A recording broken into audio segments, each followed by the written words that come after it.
예, 인사하겠습니다. 보케르토 히브리어로 굿모닝입니다.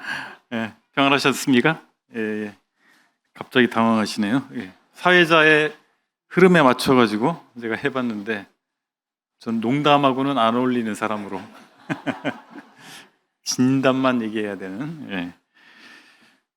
여러분 비전이라는 영어 단어 아시죠? 예, 뭐 비전이라는 말을 사전적 의미로 보면 시력, 눈, 시야 뭐 이걸 뜻합니다. 근데 실제적으로는 미래에 달성하고자 하는 이상이라는 말로 훨씬 많이 사용되고 있습니다. 그렇죠? 우리가 비전이란 말은 뭐 꿈, 미래 목표 뭐 이런 의미로 더 많이 사용이 됩니다. 어떤 단체의 리더에게 비전이 없는 사람이라고 하는 평가는 치명적이죠. 야, 우리 리더는 비전이 없어. 치명적인 얘기입니다. 개인에게 있어서도 비전이 없다, 비전 없는 사람이야 라고 하는 말은 그가 무기력한 사람, 목적이 없는 사람 뭐 이런 모습을 평가하는 말이기도 합니다. 저와 여러분들은 비전이 있나요? 비전이 있는 삶을 살아야 하죠. 오늘은 마가복음 강의 20번째 시간으로 마가복음 8장 11절로 26절의 말씀을 통해서 비전이 있는 삶에 대해서 살펴보겠습니다. 먼저 비전이 있는 삶을 위해서는 세 가지 누룩을 제거해야 됩니다. 여기 8장 11절부터 15절까지를 제가 먼저 읽겠습니다. 8장 11절로 15절. 바리새인들이 와서 예수를 하며 그를 시험하여 하늘로부터 오는 표적을 구하거늘 예수께서 마음속으로 깊이 탄식하며 이르되 어찌하여 이 세대가 표적을 구하느냐. 내가 진실로 너에게 이르노니 이 세대에 표적을 주지 아니하리라 하시고 13절. 그들을 떠나 다시 배에 올라 건너편으로 가시니라. 제자들이 떡 가져오기를 잊었음에 배에 떡 한 개밖에 그들에게 없더라. 예수께서 경고하여 이르시되 삼가 바리새인들의 누룩과 헤롯의 누룩을 주의하라 하시니. 뭐라고 제가 말씀드렸어요? 세 가지 누룩을 제거해야 된다. 비전이 있는 삶을 위해서 세 가지를 우리가 조심해야 됩니다. 누룩이라고 하는 말은 우리가 지금 집에서 음식을 옛날처럼 많이 하진 않죠. 그냥 주식으로 먹는 음식만 주로 하고, 옛날에는 요즘에 보니까 길거리에 가끔씩 안양빵인가 뭐 이렇게 해서 그 빵이 있어요. 우리는 서양에서는 빵을 굽잖아요. 근데 우리는 화덕이 없었기 때문에 쪄서 빵을 만들었어요. 찐빵이에요. 찐빵. 두툼한 그런 빵인데 저는 어렸을 때 그 빵을 저희 어머니가 만들어줘서 먹은 기억이 있습니다. 근데 어떻게 하시는 거 봤더니 밀가루 반죽을 해요. 그래서 이 이불을 덮어 씌워가지고 아랫목에 놔두시더라고요. 그럼 이게 부풀어 올라요. 요만한 반죽이 거의 한 통 하나를 가득 채울 만큼 부풀어 올라요. 근데 왜 부풀어 오르냐면 그 안에 누룩이 들어가서, 효모라 그러죠. 누룩이 들어가서 발효가 일어나는 거죠. 누룩이 그런 겁니다. 그걸 보는 경험이 없는 세대가 많아서 이게 굳이 설명을 드려야 됩니다. 누룩이라고 하는 것은 보이지 않지만, 볼 수는 없지만 지속적인 영향력을 가지고 있는 그것을 나타내주는 비유로 사용되는 대상입니다. 여기 15절에 보면 주님께서 점점 증가하고 있는 불신앙의 모습을 누룩으로 비유하고 계십니다. 예수님께서 바리새인과 헤롯의 잘못에 의해서 영향받지 않기를, 제자들이 바로 바리새인과 같은 헤롯과 같은 무리들의 영향을 받지 않기를 바라셨습니다. 제자들은 예수님과 함께 계셨지만 그들이 살고 있는 삶의 터전과 그 주변 사람들의 영향을 받게 될 수가 있고, 그러한 사상에 그들의 관점에 휘둘릴 위험 가운데 있었습니다. 우리가 세계관이라는 말을 좀 하는데 누룩과 세계관은 몇 가지 점에서 서로 유사합니다.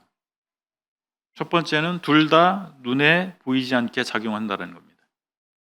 두 번째는 둘 다 매우 효과가 크다. 영향을 크게 미친다라고 하는 거고, 세 번째는 둘 다 그 영향력의 범위를 점차 늘려가는 경향이 있어요. 누룩으로 대표되는 반성경적 세계관은 우리 삶의 주변에 널려 있습니다. 매우 타당해 보이는 그럴싸한 이론을 그것들은 가지고 있기 때문에 우리가 수용하기에 아주 적합해 보이는 거예요. 그러나 그것이 우리 생각 속에 들어오면 우리 생각 속에서 장악하게 되고 그 영향력을 확대해 가면서 결국에는 하나님으로부터 우리를 멀어지게 하는 효과를 나타냅니다. 우리가 세 가지 누룩을 하나씩 생각해 봐야 되는데, 예수님께서 말씀하신 그리고 제자들의 반응을 통해서 확인해 볼 수 있는 세 가지 누룩, 그 중에 첫 번째는 형식주의의 누룩이 있습니다. 제가 읽지는 않았지만 11절 앞부분, 11절 앞에 이제 10절이 있잖아요. 10절에 보면 달마누다 지방으로 가시니라 이렇게 되어 있어요. 그래서 이곳은 11절 이하에 있는 장면은 달마누다 지방입니다. 우리가 성경지리가 쉽지 않아요. 네, 달마누다 지방이 어디냐면은 이 디베랴라고 하는 곳과 막달라라고 하는 곳, 그 어간을 얘기하는 겁니다. 그 지역. 그러니까 갈릴리의 서편입니다. 서편, 갈릴리 호수의 서편. 그러니까 호수변 지역. 아마 그곳을 달마누다라고 불렀던 것 같아요. 근데 이곳에서 바리새인들이 예수님을 힐난했다. 근데 우리가 잘 사용하지 않는 표현인데 힐난했다라고 되어 있는데 비난을 퍼부었다. 뭐 이렇게 말할 수 있습니다. 비난을 퍼부었다. 그러면서 뭐를 요구하냐면 하늘로서 오는 표적을 보여주시오라고 요구를 했단 말이죠. 그 말은 뭐냐면 예수님께서 이제까지 많은 표적을 보이셨잖아요. 그런데 그 표적은 하늘로서 온 표적이 아니었다는 얘기죠. 하늘로서 온 표적을 구한다는 얘기는 땅의 표적이다. 당신이 이제까지 행한 표적은 땅의 표적이다. 하늘로서 온 표적을 보여달라 이렇게 얘기한 거예요. 바리새인들이 구약 성경에 능통한 사람들이었지 않습니까?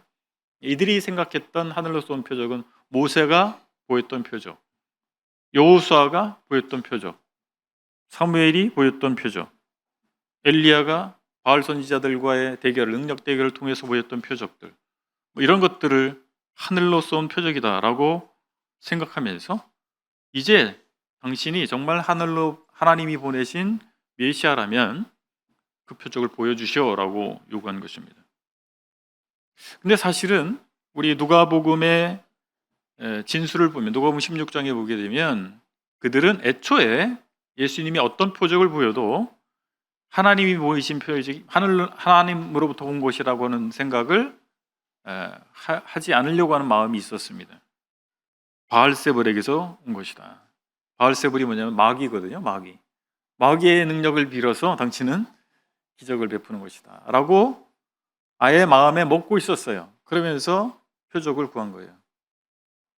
그것은 예수님이 정말 하나님이 보내신 메시아라고 하는 생각을 전혀 하지 않았고 그런 표적을 보일 수도 없기 때문에 지금 망신을 한번 당해봐라 당신, 사람들 앞에서, 이런 의도로 한 것입니다. 바리새인들은 매우 종교적인 사람들이었습니다. 그들은 하나님의 말씀의 이해의 측면에 있어서나 그리고 그 말씀을 준행하는 측면에 있어서나 그때 당대 어떤 사람들보다 우위에 있다고 자타가 공인하는 그런 사람들이었습니다. 그러나 그들의 엄격한 규례 그리고 풍성해 보이는 그 헌신의 모습, 이런 것들은 그들의 내면의 빈곤함을 감추기 위한 수단이었다는 사실입니다.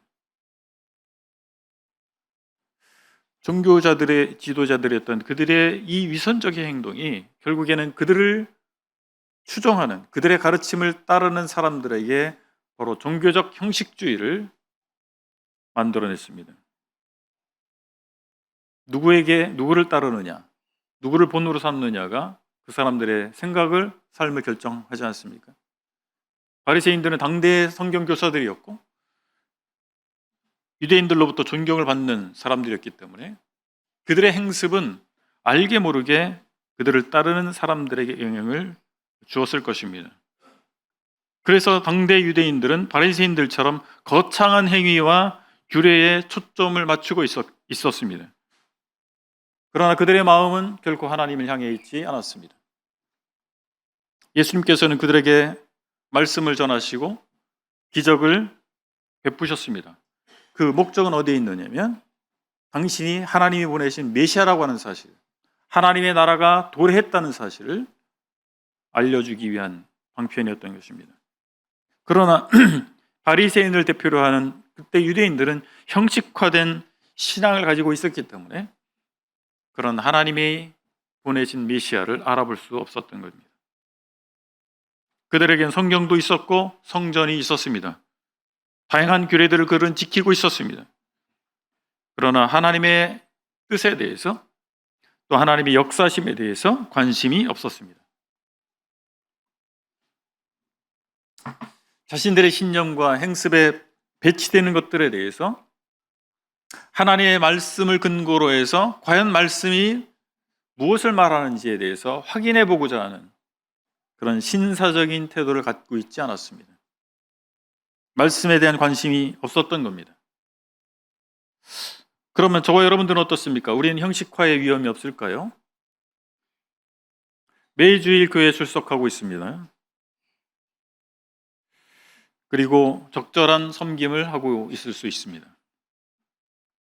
그런데 그리고 만찬에 우리 매주일 만찬을 행하잖아요. 주일 만찬에 그 자리에 앉아 있습니다. 그리고 지금 설교가 말씀이 선포되는데 이 자리에 앉아 계시잖아요. 내 마음은 딴 데가 있을 수 있어요. 몸은 이 자리에 있지만 매주일 출석하지만 우리는 지금 2층 본당에 자리에 경쟁력이 있다는 거 아시죠? 경쟁률이 있다는 거 아십니까?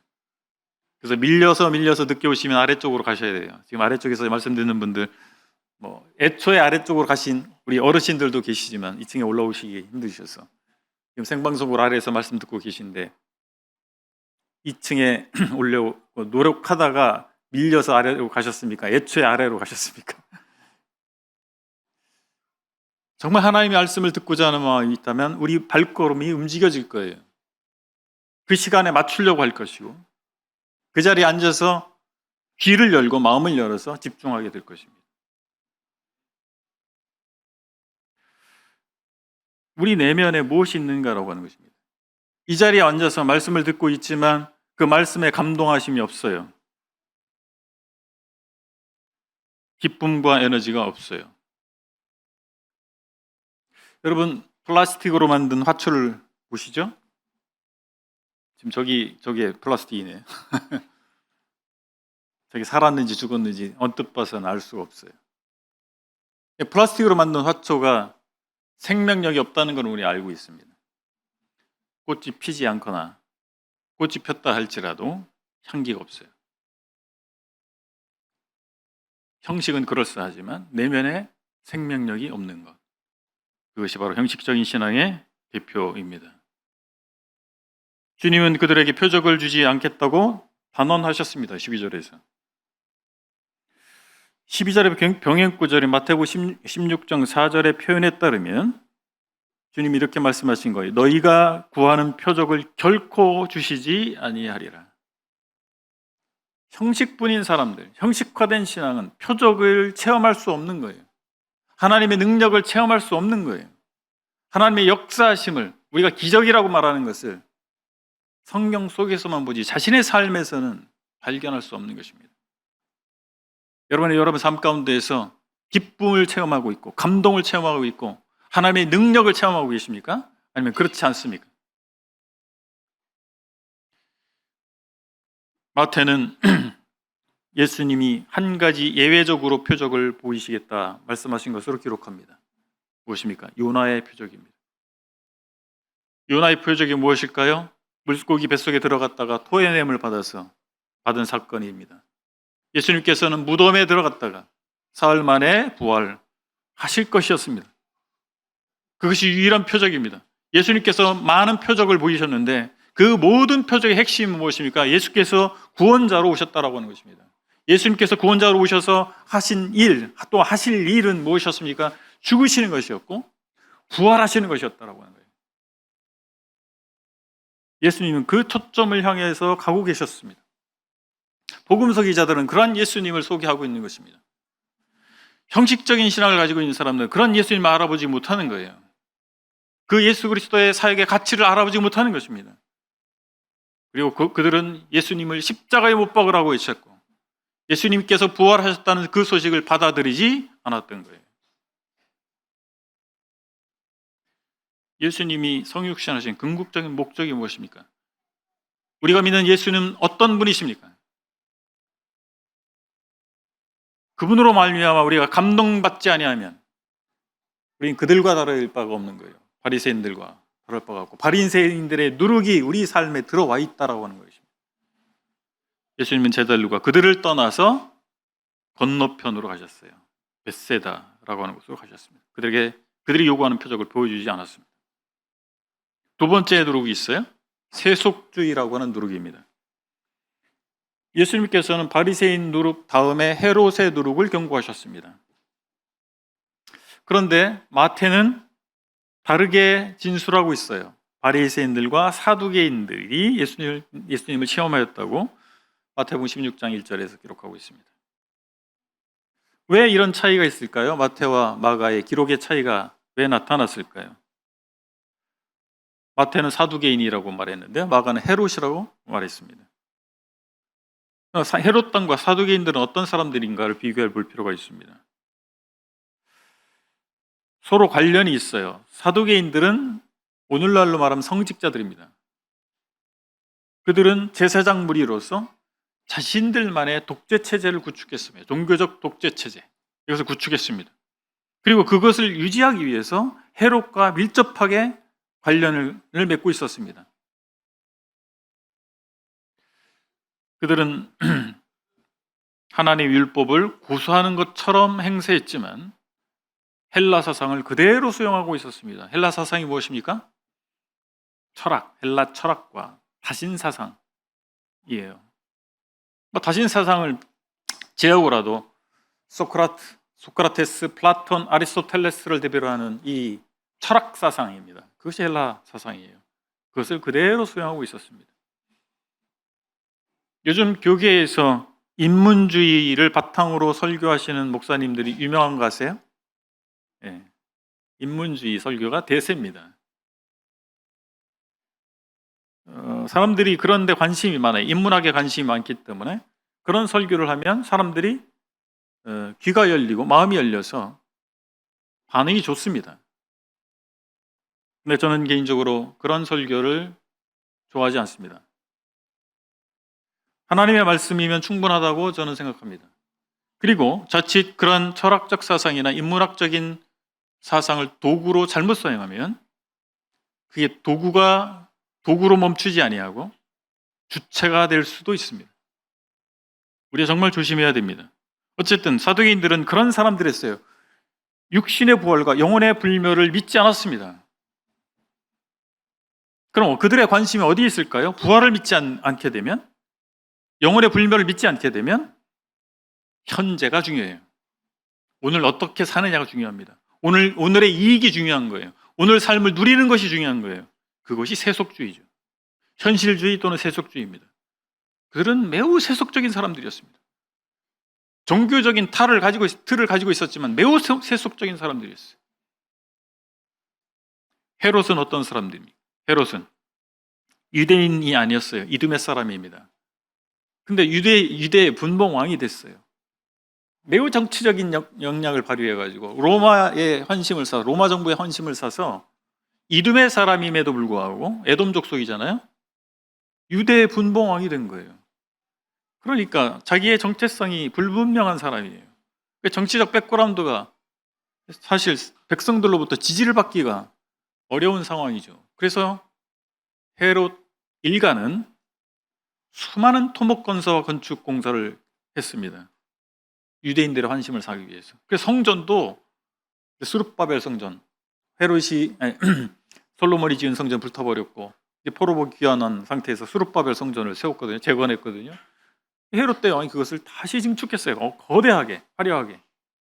왜 했겠어요? 그가 신앙심이 많아서? 아닙니다. 그의 정치적 목적을 이루기 위해서, 유대인들의 환심을 사기 위해서 수많은 건축을 이뤄낸 겁니다. 아이러니하게도 지금 이스라엘이 지금 뭐 전쟁 중이지만 전쟁 전에는 관광 대국이었잖아요. 이스라엘이 관광 대국인데 헤롯이 세운 그런 토목공사 때문에 돈 벌어먹고 사는 거예요. 유대인들이. 자, 헤롯과 사두개인들의 공통점이 뭐겠어요? 세속주의입니다. 세속적 이익에 초점을 맞춘 사람들입니다.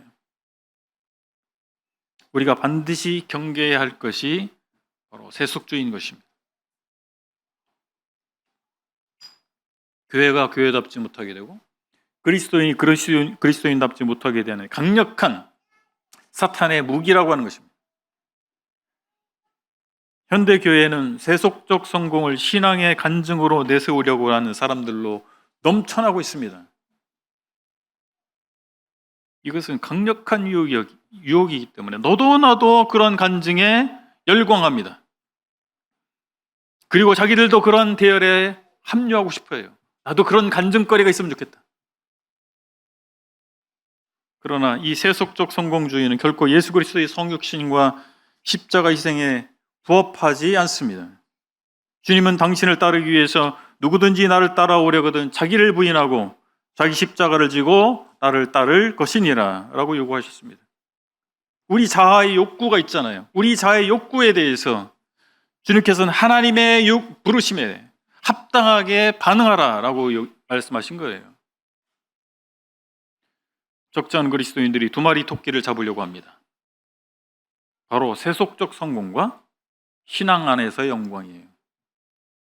세상에서도 훌륭하다. 신앙 안에서도 훌륭한 그리스도인이다. 그럴 수도 있을지 모르겠습니다. 어떤 한 선교사분이 선교사 생활을 은퇴하고 돌아오셔서 저한테 해준 말이 있어요. 오랫동안 선교지에 있다가 한국에 돌아와 보니까 성도들이 많이 바뀌었더래요. 그 바뀐 것이 긍정적인 것도 있어요. 근데 부정적인 것도 만만치 않게 많더라라고 하는 것입니다. 그 부정적인 것 중에 하나가 과거에는 그분이 선교지로 떠나기 전에 과거에는 전임 목회나 선교사 이런 분들을 정말 높이 인정을 했대요.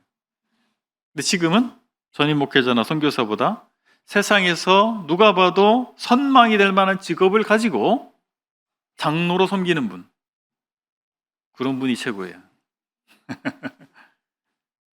제가 그런 분들이 잘못됐다라고 말하는 게 아니라는 거 아시죠? 훌륭할 수도 있어요. 훌륭한 그리스도인입니다. 근데 중요한 것은 그리고 우리 전반적으로 한국의 기독교인들이 두 가지를 다 얻고자 하는 욕망의 분출로서 그렇게 나타나는 것이 아닐까라고 하는 것입니다. 세속주의는 우리가 그리스도의 제자로서 그리스도를 따르는 삶을 살지 못하게 하는 강력한 누룩입니다. 우리 공동체에 그것이 들어오면 삽시간에 퍼져요. 누룩이 그렇잖아요. 이 반죽 속에 집어넣으면 온 반죽을 다 누룩으로 부풀게 만드는 것입니다. 옆에 성도들을 보면 차를 바꾸면 또 나도 차도 바꾸고 큰 집으로 이사 가면 나도 이사 가고 그 현상이 바로 누룩의 현상이에요. 차 바꾸지 말라는 말씀이 아니에요. 바꿀 때는 바꾸셔야지. 무슨 말씀을 드리면 그 분위기라고 하는 거예요. 세상을 향해서 열광하는 세상의 성공이 마치 신앙의 간증인 것처럼 그렇게 될 수도 있어요. 하나님께 축복하셔서 우리를 더 좋은 자리에 앉게 하실 수 있습니다. 에스더에게 하신 것처럼 그렇게 하실 수 있는 거예요. 그런데 우리의 신앙이 온통 그것에 초점을 맞추고 있다면 그것은 문제죠.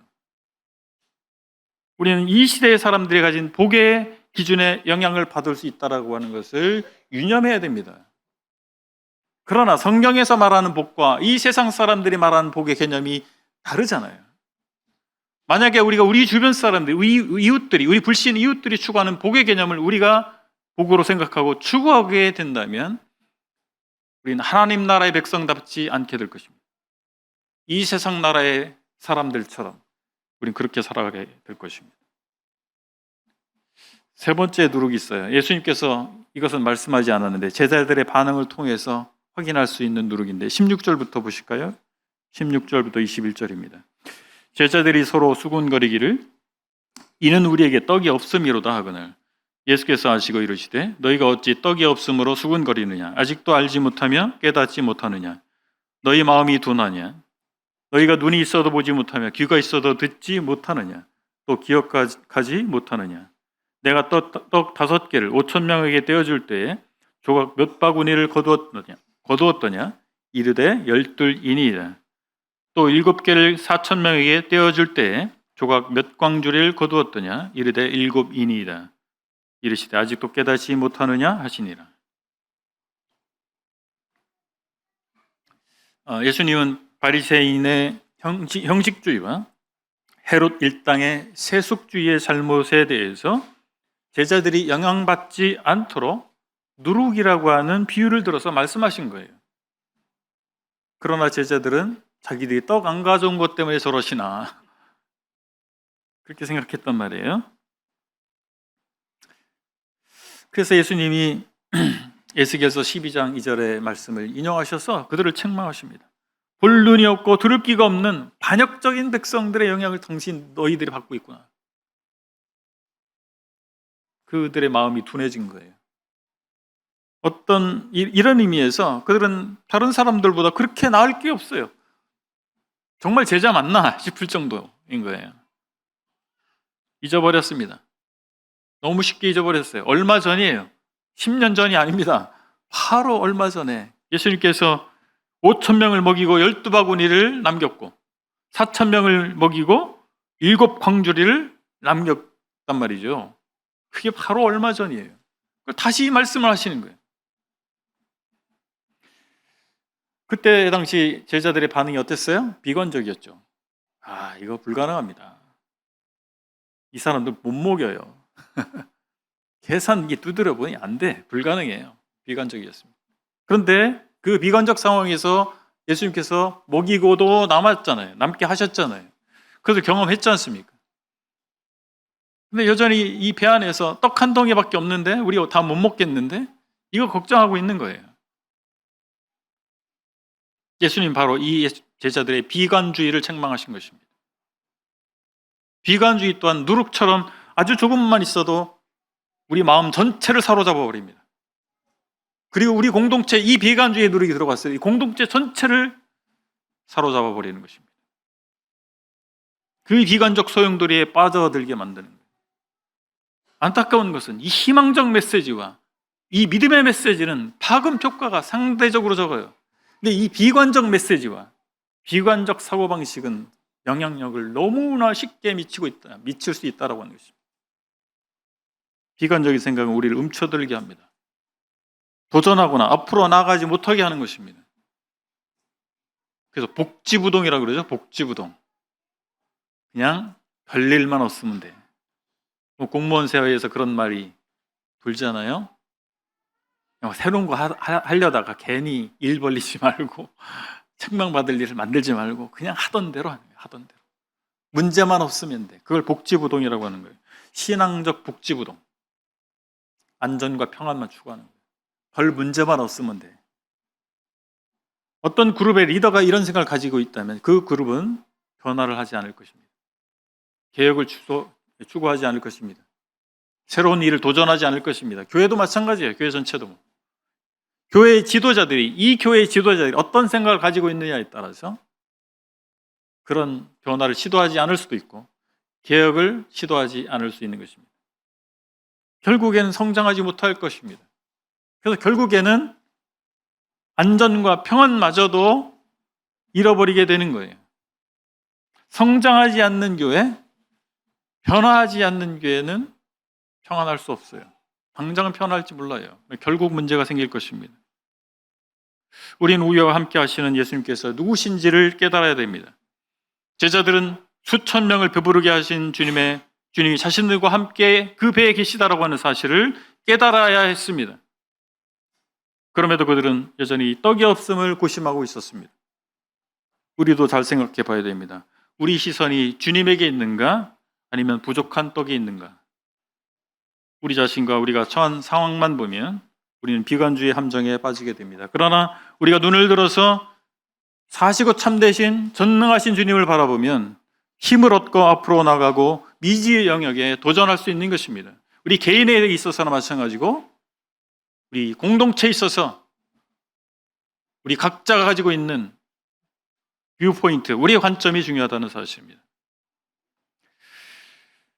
자, 이제 비전 있는 삶을 위해서 두 번째 생각해 볼 것은 하나님의 비전이 우리의 비전이 되어야 한다는 사실입니다. 22절로 26절을 제가 읽겠습니다.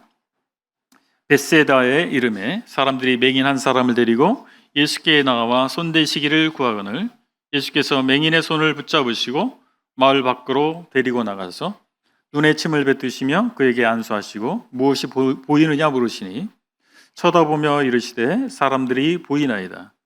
나무 같은 것들이 걸어가는 것을 보나이다 하거늘 이에 그 눈에 다시 안수하심에 그가 주목하여 보더니 나아가서 모든 것을 밝히 보는지라. 예수께서 그 사람을 집으로 보내시며 이르시되 마을에는 들어가지 말라 하시니라.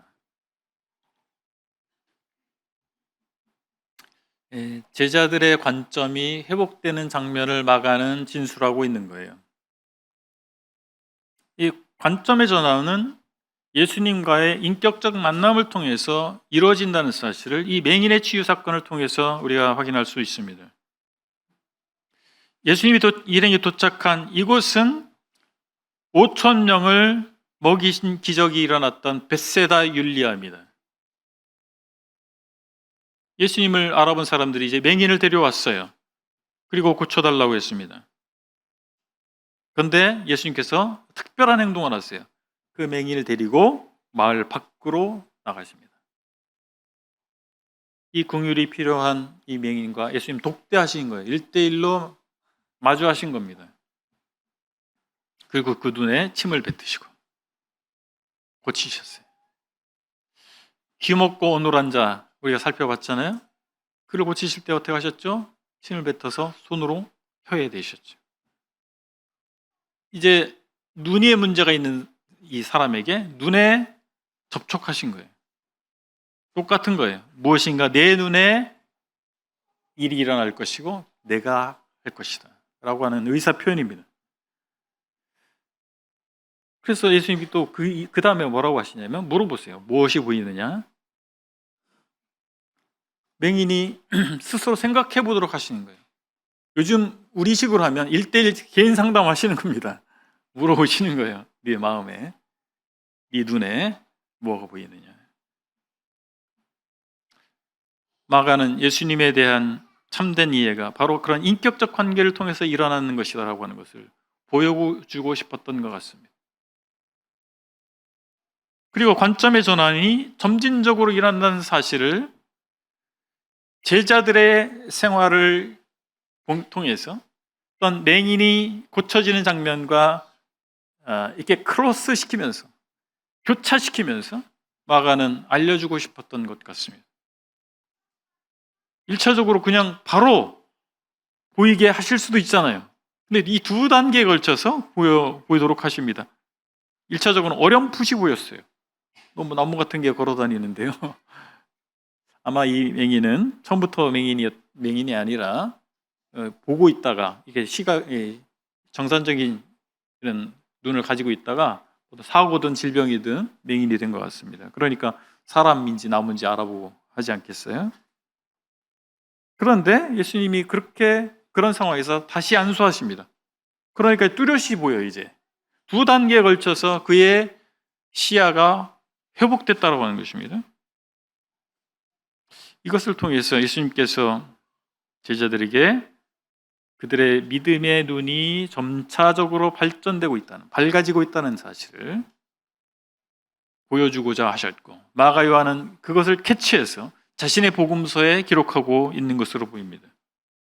맹인의 눈이 열리는 기적, 그리고 믿음에 윤리는 사건을 연결해서 기록한 것은 마가가 유일합니다.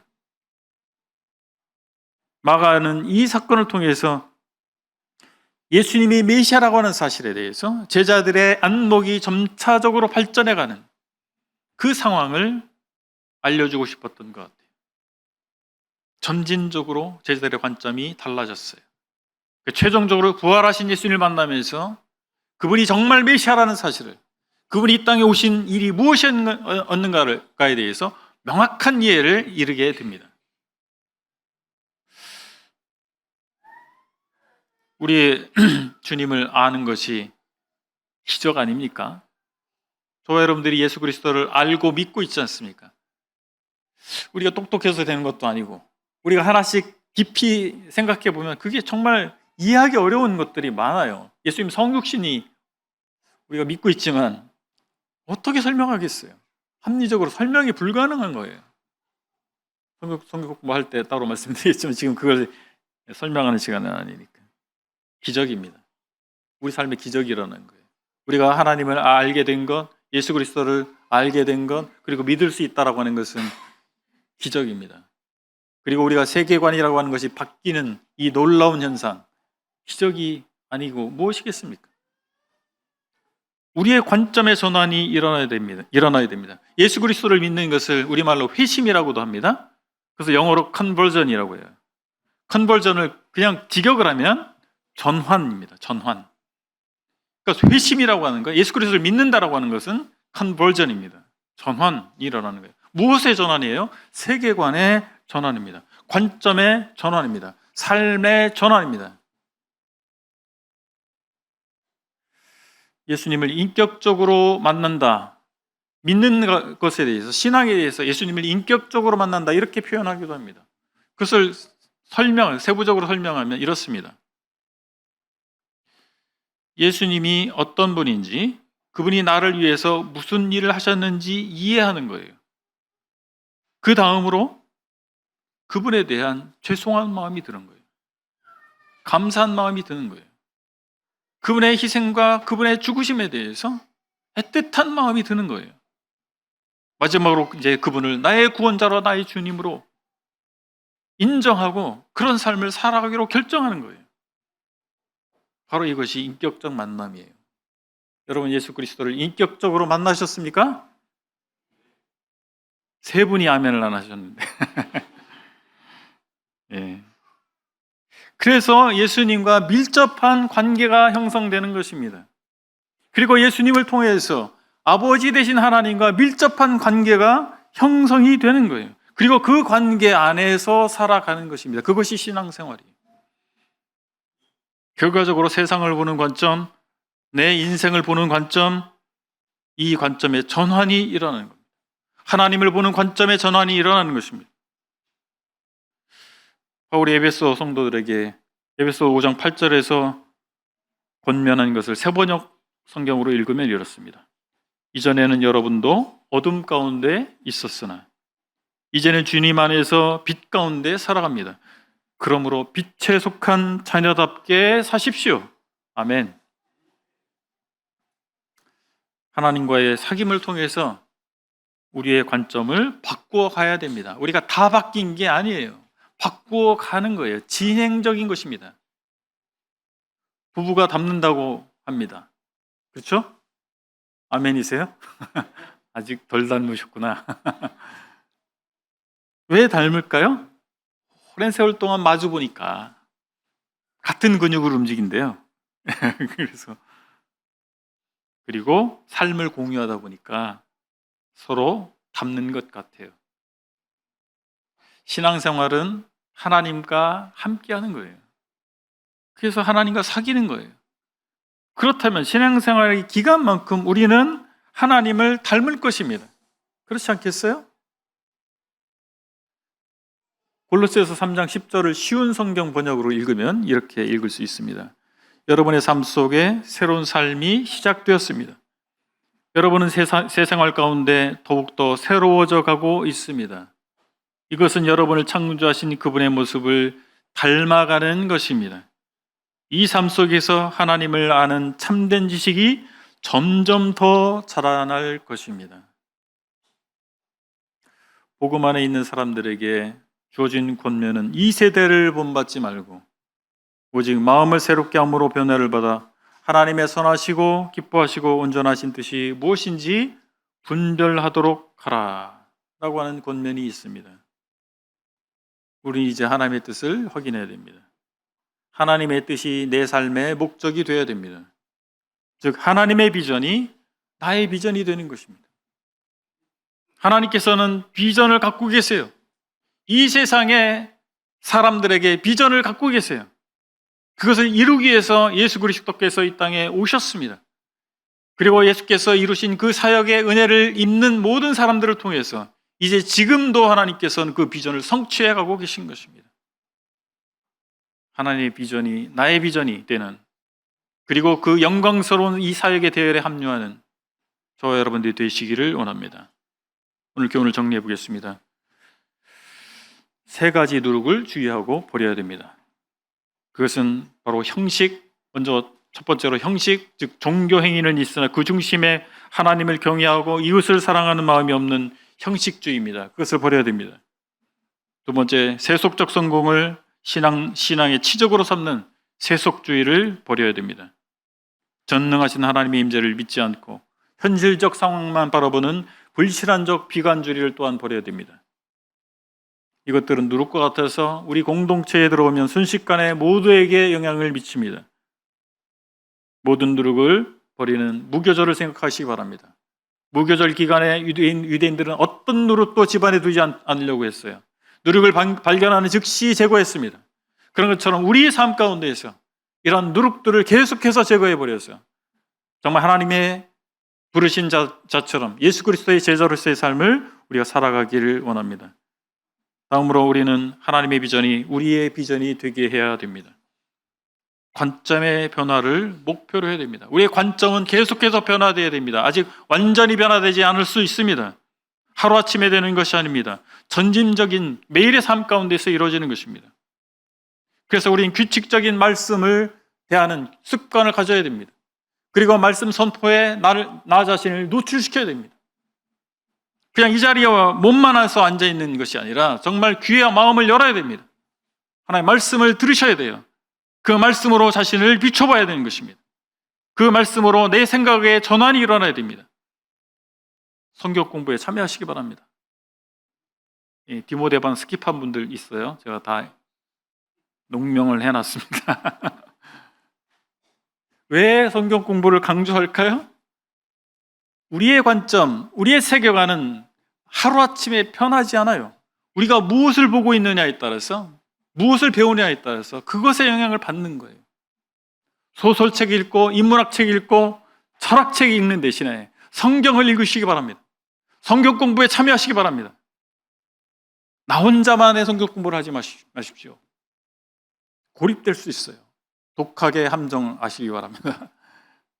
물론 개인적으로 또 추가 공부하시면 좋아요.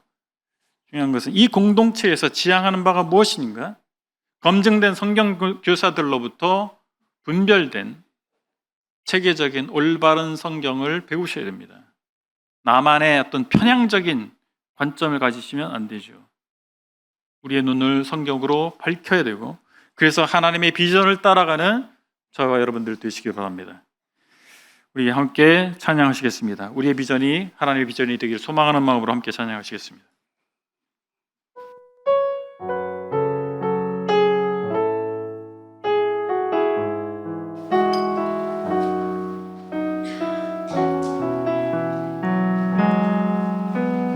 이 세상을 살아가는 동안에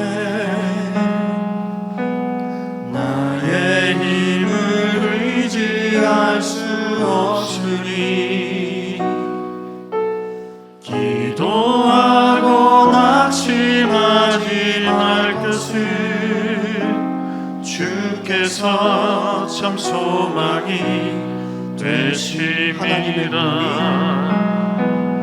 하나님의 꿈이 나의 비전이 되고 예수님의 성품이 나의 나의 인격이 되고 성령님의 권능이 나의 능력이 되길 원하고 바라고 기도합니다. 주의 길을 걸어가는 동안에 주의 길을 걸어가는 동안에 세상의 것 의지할 수 없으니 감사하고 낙심하지 말 것을 주께서 참 기쁨이 되심이라. 하나님의 꿈이 나의 비전이 되고 예수님의 성품이 나의 인격이 되고 성령님의 권능이 나의 능력이 되길 원하고 바라고 기도합니다. 하나님의 꿈이 나의 비전이 되고 하나님의 꿈이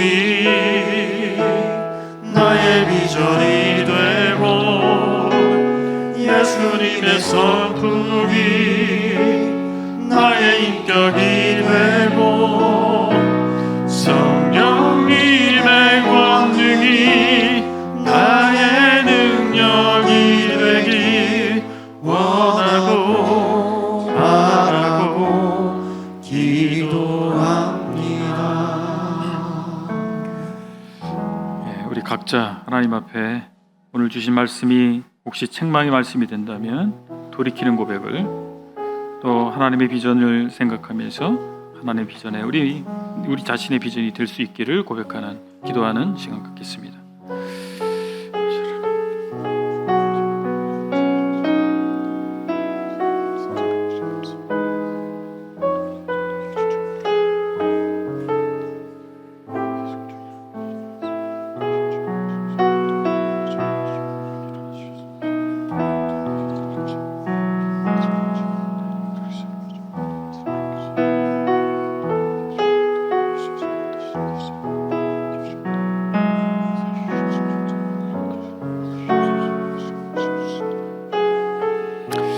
아버지 하나님, 저희를 어두운 데서 불러내서 빛 가운데 두시고 빛의 자녀들로 살아가게 하심을 감사드립니다.